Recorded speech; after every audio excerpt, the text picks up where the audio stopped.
Nagbigay opinyon ang talent manager at showbiz reporter na si OG Diaz hinggil sa kumakalat na chikang may namamagitan kina Richard Gutierrez at Barbie Imperial. Ito ay matapos mag-viral ang video ng dalawa together sa loob ng isang sikat na bar sa Alabang. Sa kanyang latest episode na OG Diaz Showbiz Update, sinabi nitong isa si Barbie sa mga may-ari ng bar kung saan sila nakitang magkasama ng kapamilya aktor. Ang totoo niyan, si Barbie Imperial ay isa sa mga shareholders ng Tipsy Pig. Ang may share si Barbie ay yung branch sa Timog, Quezon City at Alabang. Panimula ni OG. Pagpapatuloy pa ng talent manager, so hilang siya ay isa sa mga may-ari.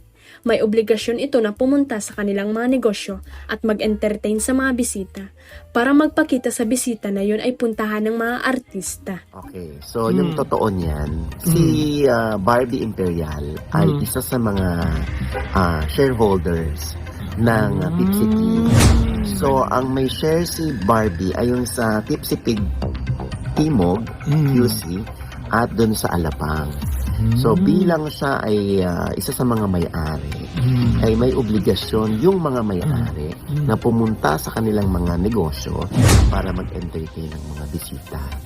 Para magpakita sa mga bisita na yun ay puntahan ng mga artista.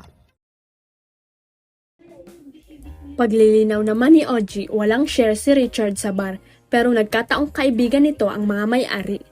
Parang 4 na tables yun, syempre nagte-table hopping ang lolo mo dahil lahat yun ay kaibigan niya. Sunong naupo siya kay Barbie na kuna ng picture. Kahit sino pang babae yan, lalo na kung ang lalaki o yung babae na involved sa isang relasyon at sa isang hiwalayan, talagang tututukan ng mga marites kung sino ang next na makakasama, lahad ni OG. Anya, tulad ni Sarah, kung makikita itong may kasamang lalaki, makukunan rin ito ng larawan at ililing sa nakasama. Ganoon rin si Richard, nagkatabi lang sila for like how many minutes daw doon sa table as per my source. Sandali lang yun pero pak lahat ng mga kamera. May nag-video, may nag-picture pero hindi nila alam yung mga nangyayari doon na may mayroong selebrasyon. Dumiretso pa si Barbie sa poblasyon at grinit ang ibang friends and staff ng Tipsy Pig. Parang post-Christmas party nila pero wala na roon si Chad, sabi ni OG. Nakamotor lang si Richard na nagpunta sa bar. Kaibigan ni Richard yung lahat ng may-ari ng Tipsy Pig. Oo. Parang 4 na tables yun. Siyempre nagte-table hopping yung lolo mo dahil lahat yan kaibigan niya. So nung napupo siya kay Barbie, nakuna ng picture. Alam mo kahit sino pang babae yan. Lalo na kung ang lalaki o yung babae na involved sa isang relasyon, sa isang hiwalayan, tiyak na tututukan ng mga marites kung sino yung next na makakasama nila.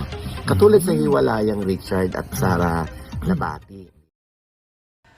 Huwag kalimutang i-click ang subscribe button at i-ring ang notification bell para sa latest at legit chika update.